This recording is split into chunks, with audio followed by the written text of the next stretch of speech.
जय राम जय जय राम श्री राम जय राम जय जय राम। बोलिए सियावर रामचंद्र महाराज की जय।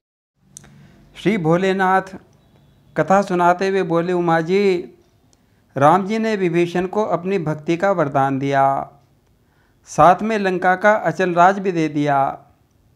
बोले, विभीषण, यद्यपि अब तुम्हारी इच्छा नहीं है, परंतु मेरा दर्शन निष्फल नहीं होता। ऐसा कहकर राम जी ने उसे तिलक कर दिया। हे पार्वती, जरा ध्यान दीजिए। प्रभु ने विभीषण को रावण की क्रोधाग्नि से बचाया और अखंड राज दे दिया।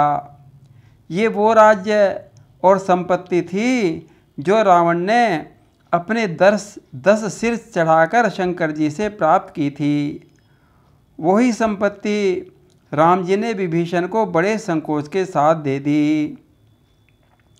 जो संपत्ति शिव राम नहीं, दीन दिए 10 माथ, सोई संपदा विभीषण नहीं, सकुच दीन रघुनाथ।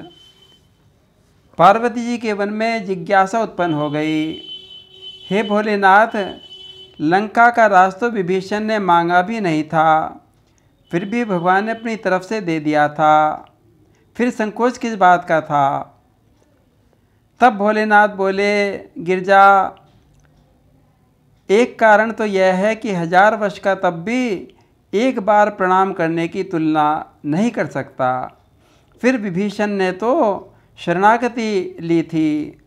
प्रभु की शरणागति का फल लंका के राज से कहीं अधिक होना चाहिए।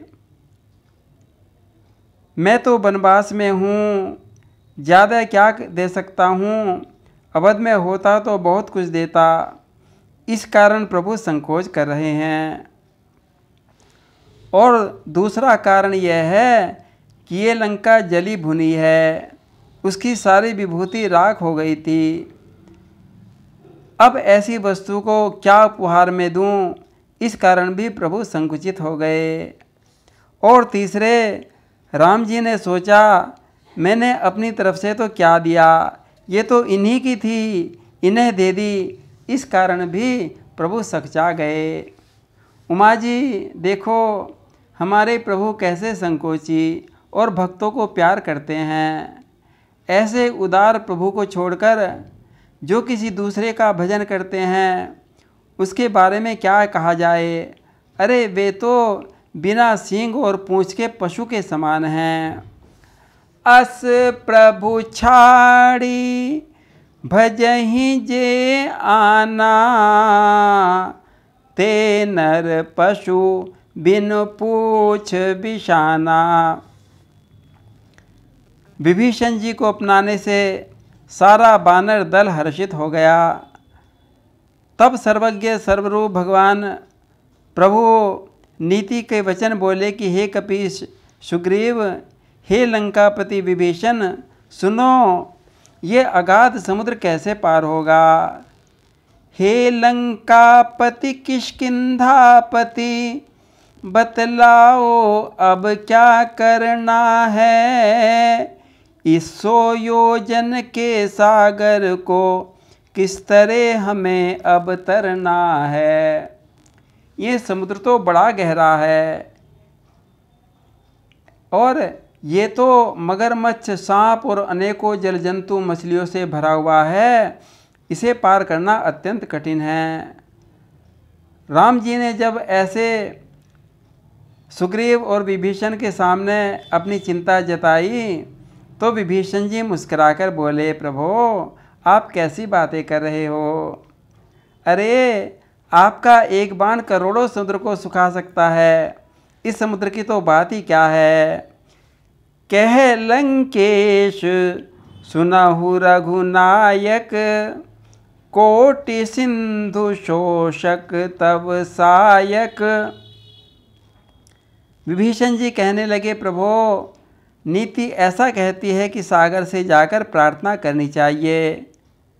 ये तो ये समुद्र तो आपके कुल के पूर्वज हैं, ये उपाय बता देंगे।